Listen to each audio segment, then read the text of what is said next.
Sa nakaila, uso ni Papa. Kribaw sa tanang kalisod niyang giagian, sukad pagkabata o sa iyang pagkapugi. Sa tanang tao nang nakasinati ni Papa, acquaintances, close friends, relatives, mga igsuon, mga nakaila sa negosyo, mga kasilinganan na mo, naamoy kanya-kanyang pagtanaw o pag-ila sa among Papa. Na ay different versions ni Papa sa tagtag sa kaninyo. Pero para na mo, naginusaran mo siyang Papa, bana sa among mama o lulo sa among anak.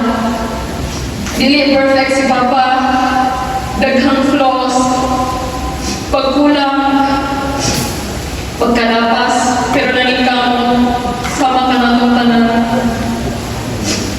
We were shown love the way He knew love and had the privilege to have a complete family.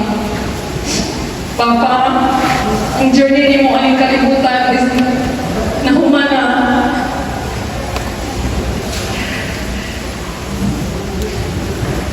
Pero forever ka magpabilin sa among kasing-kasing o hunang-huna. Rest easy, Papa, pagpahuway, uban sa among mga pag-ambo, aron ang imong journey padung sa Ginoo. Forever ka magpabilin sa among kasing-kasing o hunang-huna. Rest easy, Papa, pagpahuway, uban sa among mga pag-ambo, aron ang imong journey padung sa Ginoo.